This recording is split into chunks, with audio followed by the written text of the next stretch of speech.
Please be seated.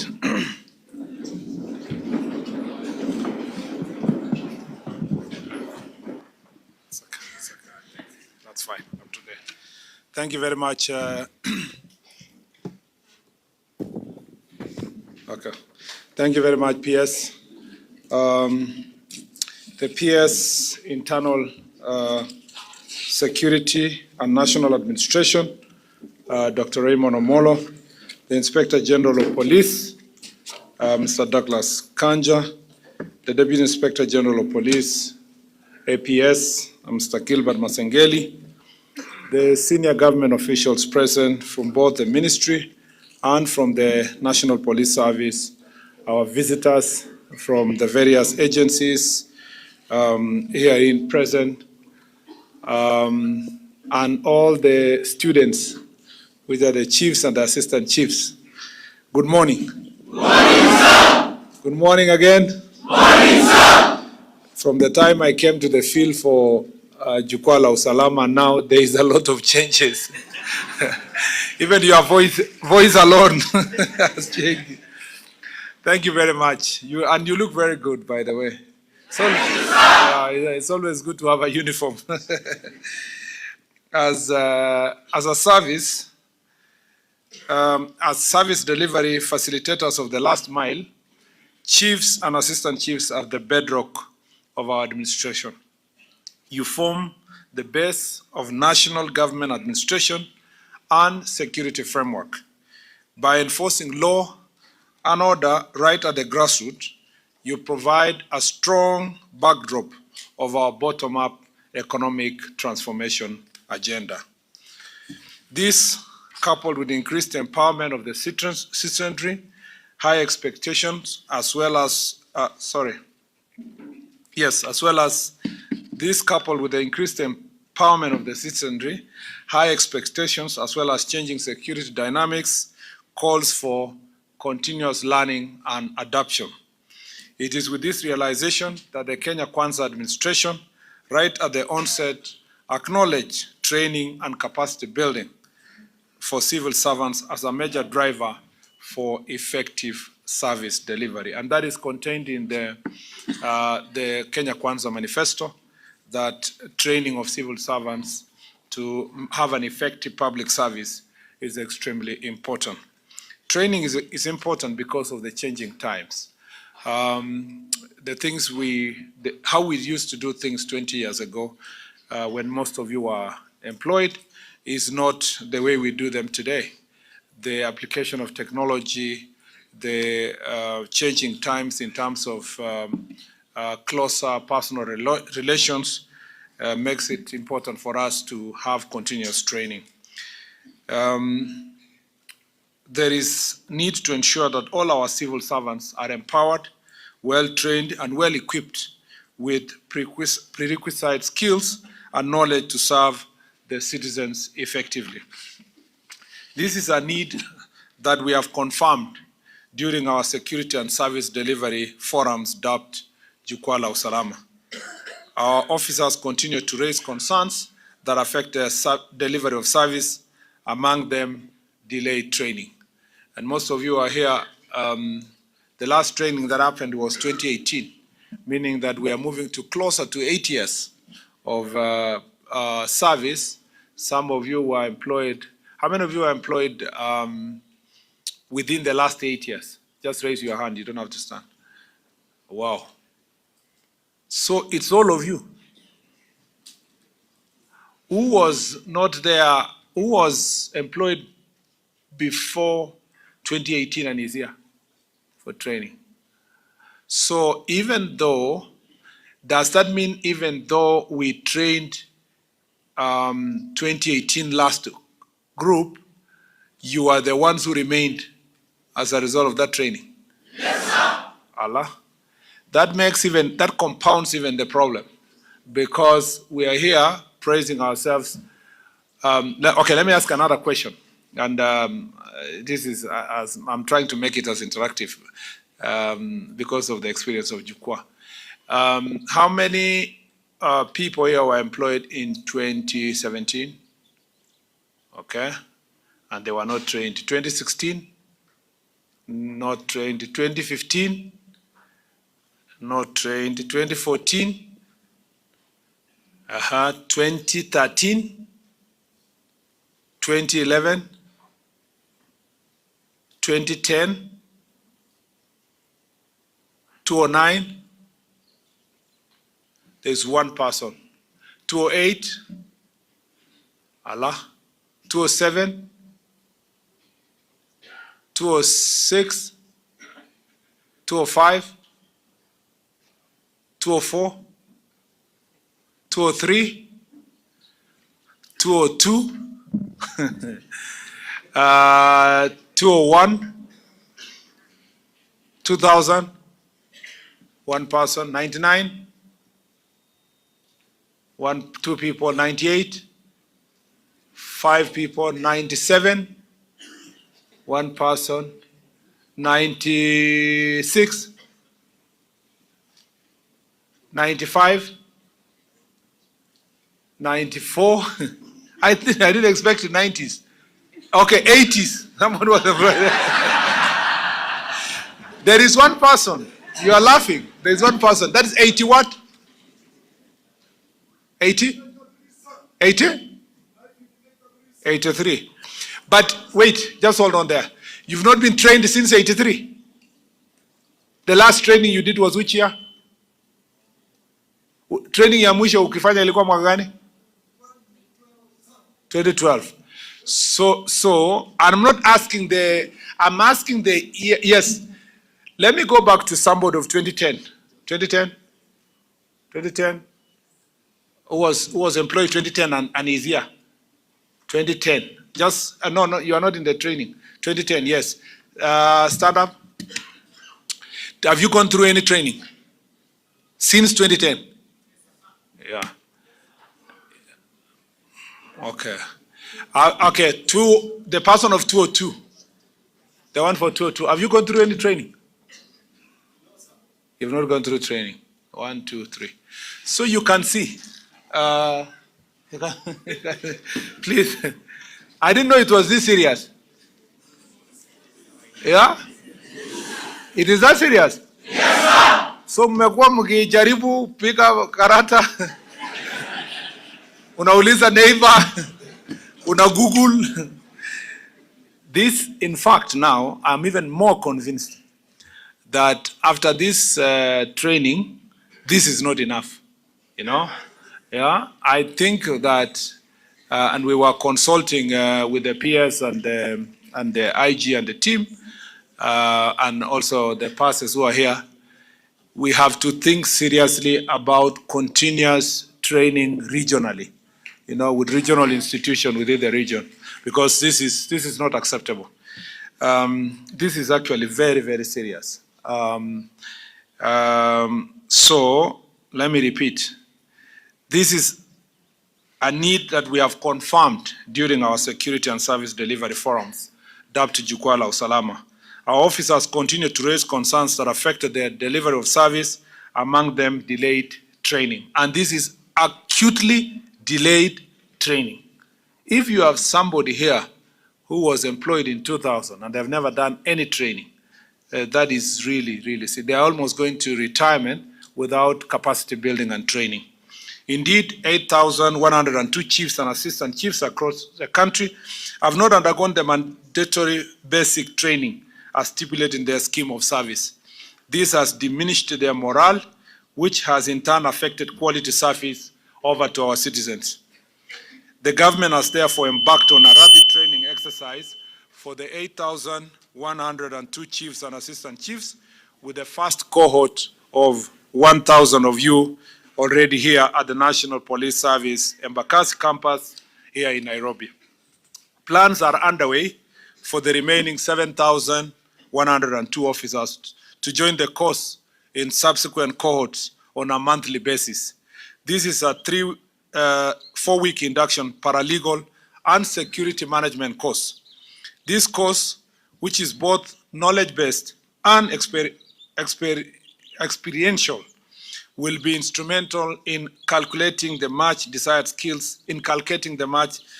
skills and expertise needed by this cadre of national government administration officers in tackling day-to-day challenges and problems raised within their localities. At this juncture, I wish to thank the National Police College team, the instructors, and the facilitators for putting together this rich training program, which I am confident will transform our service delivery at the grassroots level. By the end of the training, we expect you to be able to appreciate your role in crime prevention and handling of land disputes, improving your ways of handling national security and cross-border challenges, as well as faster collaboration with other security agencies, which are key to the achievement of your objectives. I know that the time is not adequate enough for you to do fully the paramilitary part of the training. So you may not have enough time to go to a shooting range and be able to learn properly how to use a firearm and so forth. But you learn the basics. What we have agreed is that for all the chiefs, as we announced during various Jukwaa la Usalama fora in Coast, in Northeastern and Rift Valley, in Coast, in Eastern and Rift Valley, we propose that for chiefs that are operating in dangerous areas, where their security is in danger, we propose that you can be registered as NPR. And as soon as you are registered as NPR, we will take you for further training, maybe another 2-3 weeks, so that you can be able to use firearm properly as is required. Of particular importance in your collaboration with the National Government Administration Police Unit, which has been established primarily to support Ngao in the coordination of national government functions. You must therefore familiarize yourself with the standard operating procedures and guidelines on relation with the NGAPU, which we will unveil today. These reference tools ensure optimal coordination, efficient operation, and successful delivery of national government functions. We also expect you at the end of this training to have a better understanding of the values and principles of governance, promote environmental conservation measures, and above all, be empathetic, just, and fair in serving the public. I have continuously insisted that there is nothing we can do in the security sector and governance without the chief and the assistant chiefs. So you are a very important lot in terms of service delivery in our country. We take your responsibility extremely seriously, very seriously. And therefore, I request you that based on the training you receive here, you will renew your commitment, you will affirm your passion, and you will ensure that you re-energize your values so that you can go out there and serve the people of Kenya diligently. I know you've raised so many issues, and when we did so in Jukwaa la Usalama, you raised so many issues related to your welfare. I promise that we are going to address those issues. And you can see that we have started with your training, which will be followed immediately with your promotion, you know. And for that reason, therefore, the welfare part is going to be taken care of. You've raised issues about mobility, about the non-functioning motorbikes, about the loud motorbikes. One chief in Nandi told me that as they go for operation to deal with illicit brew, he has a particular motorbike that is, it makes a sound of an helicopter. I don't know how. So, and he told us that the brewers don't have to worry about the chief. They just wait for that sound. Once they hear that sound, they close the door and they run away. So we are going to work on all those issues of mobility. We are going to work on the issues of your promotion. We work on your salary. There are a number of you here who have been employed for 2 years, and they are yet to be paid a single shilling. True or false? Yeah, there are some people here. Are you here? Raise your hands again. Let me see. People who are employed in the last 2 years. I think there cannot be many in this cohort because in this, I've seen there are about 4, but there are many out there because their employment was recent, so they could not have been among the first people coming for the training here. And you see that we are going to sort those issues. We are going to sort the career progression, yeah, that you are talked about in the Jukwaa la Usalama.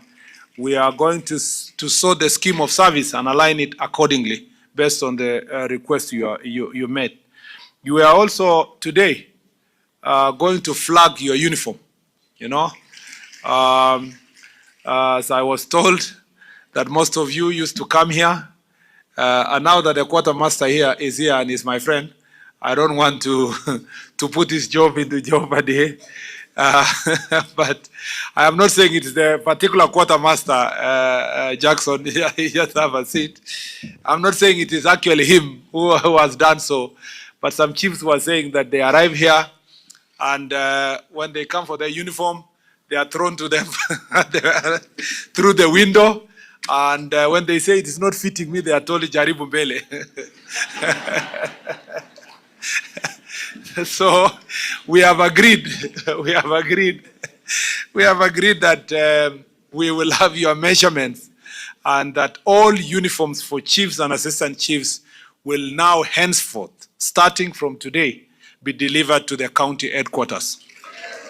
You know, as part also of the reforms that you suggested during the Jukwaa la Usalama. So all these issues, we are doing them to ensure that, yes, to ensure that you are comfortable as you serve the people of Kenya. But now there is, as I have insisted, for those of you who have visited your counties, I have insisted that we will do what we need to do. But you know, we asked for this job. And there is a reason why you applied for this job. You went through the struggle of getting this job. You did it because you wanted to serve the people of Kenya. I hope that you do not do it for the welfare, you did not do it for salary. You did it primarily because you understood that this is a job that deserves to be done in a manner that is going to be respectful to the citizens of Kenya. So, and I have said, the first thing is to try your best to know what your job entails. Since your job is very cross-cutting, you must always try to find knowledge. By all means, when you are registering SHA, when you are educating people about SHA, when you are registering housing or educating people about housing, when you are dealing with issues of planting trees and climate change, which you've done a fantastic job, registering farmers, all these things you've done, it's important for you to always be ahead of the population in terms of knowledge. Do not allow yourself to go to a baraza to discuss something that you have not done your proper research. If you think you don't know, you can take also the expert in the community, you know, that young person or older person who is an expert in the community, and tell him, today in my baraza, I will give you 20, 30 minutes to explain to the people, you know, that subject matter. You don't have to know everything, but you can be the coordinator that will facilitate people to get the proper knowledge. So always, tafuta, you know, do everything. You know, go whatever mile to make sure that you are ensuring you are delivering your services. Because this training that is here is helping you. You see, in law school, we are taught that when you get to law school, we are not teaching you the law.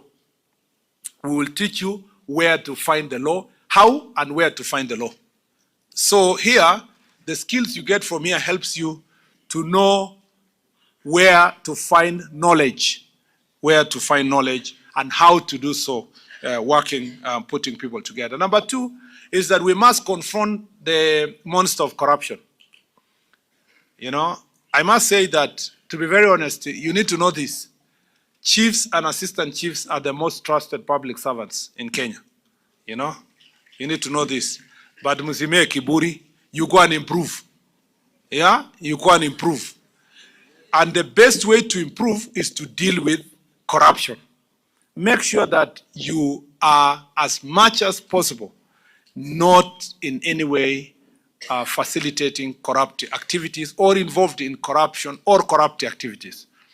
You can see that this is the overall conversation in the country. As a chief, you don't need anything for your pen to sign something. Don't take something to solve disputes in the local area. Don't take something so that you can look the other way as our children are being hurt by drugs and alcohol abuse. You are a very important lot. And I really need to emphasize this, that we depend on you to deal with social ills, including gender-based violence, because which is very prevalent in many parts of our country.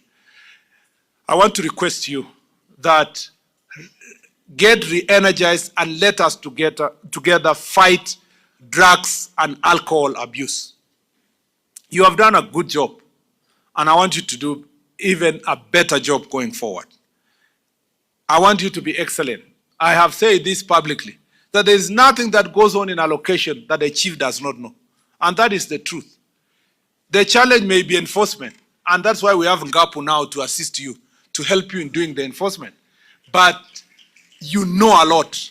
You are also picked as a chief within your locality because it's assumed you respect and you want the best for your people. You are also a chief and assistant chief in your locality because your people will hold you into account. Please make sure that you become diligent in service delivery. Gender-based violence remains one of the challenges that is generally ignored, and I don't want you to be part of society. Don't be part of the cultural practices of your people in your location or sub-location. And you start saying, oh, it's okay, huyo mtu alikuwa anapika tu bibi yake, hakuna kitu mbaya imefanyika, sijui oh, ilikuwa tu normal, hiyo ni FGM tumefanya tangu tukue whatever, oh, marriage ya watoto under 18, you have normalized, unasema hata mimi nilipata bibi yangu akiwa 14. Yeah, you have to make sure that you enforce the law. Don't be part and parcel of the repugnant cultural practices in your community. You know, I'm saying this because even the other day, there was a report from Maimayu. Is the chief of Maimayu here, or is not in the training?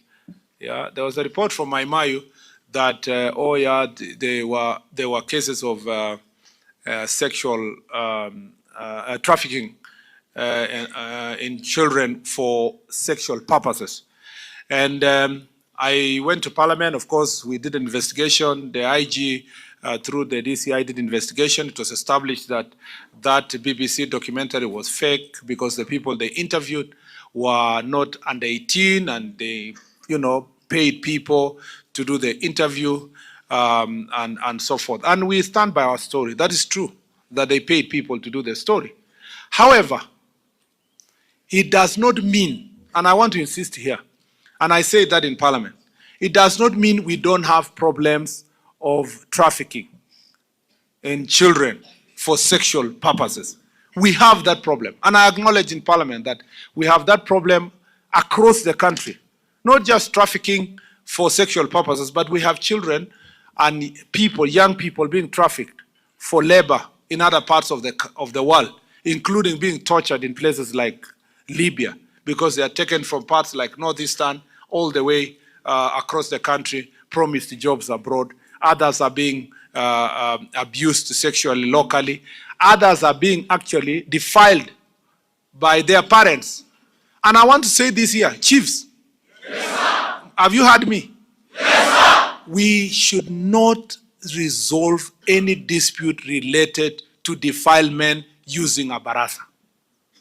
If somebody has defiled a young girl, abused sexually a young girl, that is not one of the crimes that is resolved using alternative dispute resolution. That person is supposed to be arrested and taken to a court of law.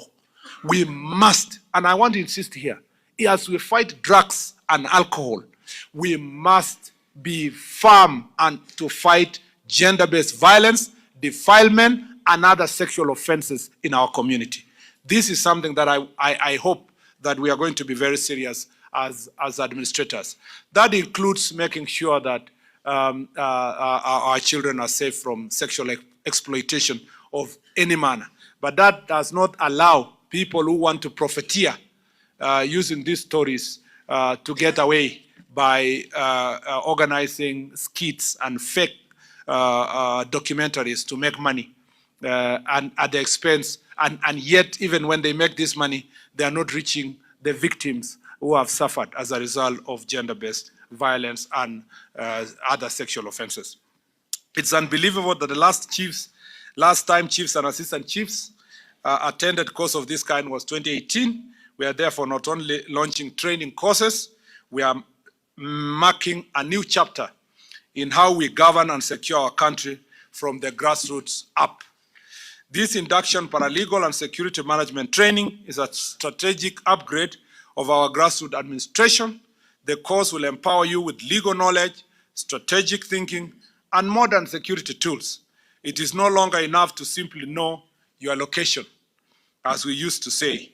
You must now understand the law, apply it wisely, and lead decisively.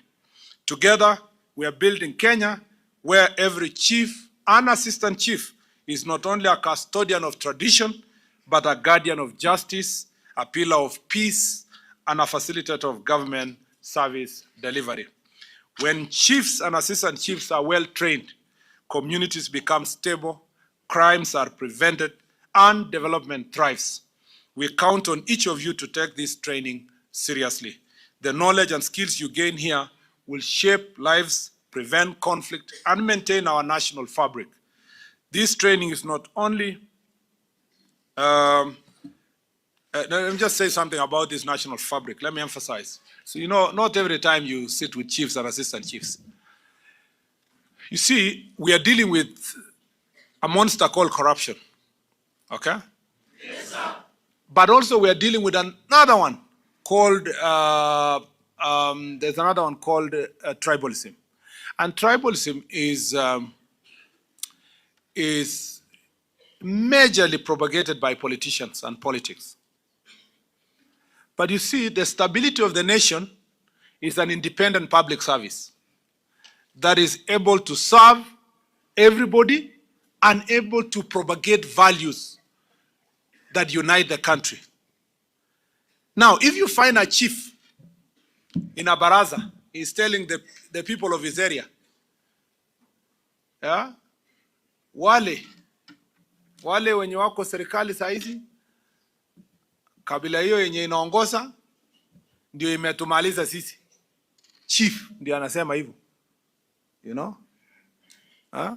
Ama kabila ile inataka kuchukua ushukani itakuja kutumaliza. Chief anasema hivyo. You are supposed to be the chief that helps the people to appreciate that it is important to keep this nation as one fabric, one united country. That's why maybe we should start transferring chiefs. Because these other Ngao officers, the ACCs and the DCCs and the RCs, all of them have gone around the country, and they are truly expected to appreciate the importance of having a united country. And I hope that the training here will inculcate these values of unity of our country. It's important for us to focus on national unity. And you have served many governments, and you will serve more other governments.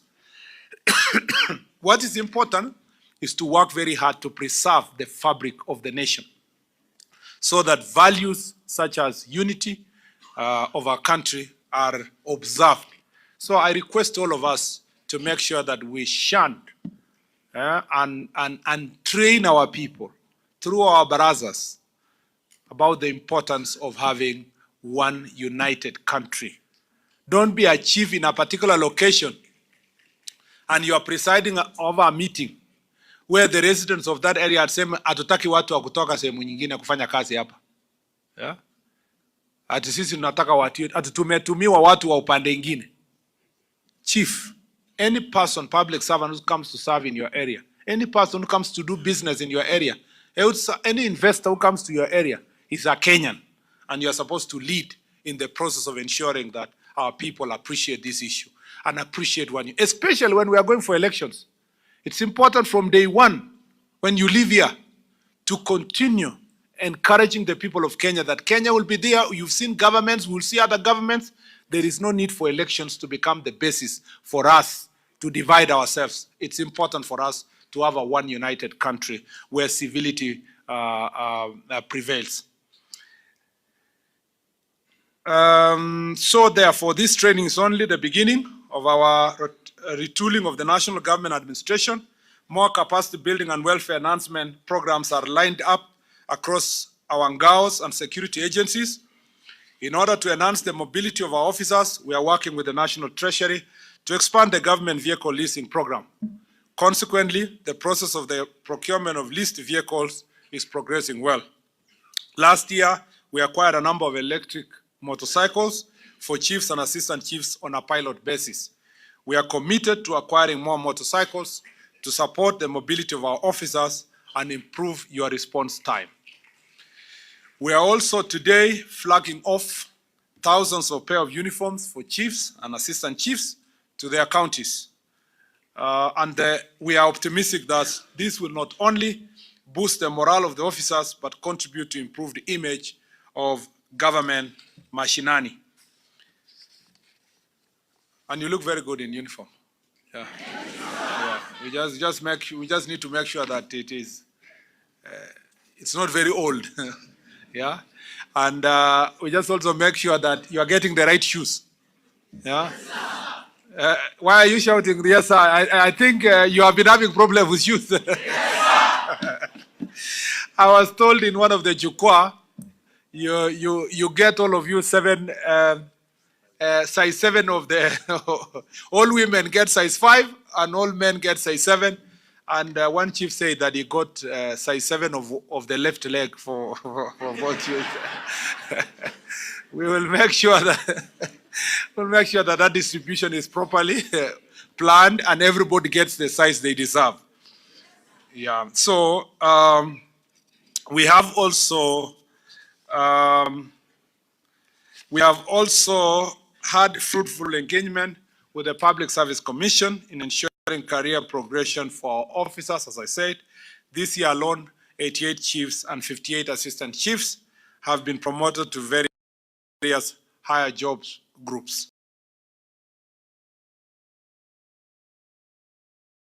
At the end of this training, we will also be able to process your promotions as I have promised.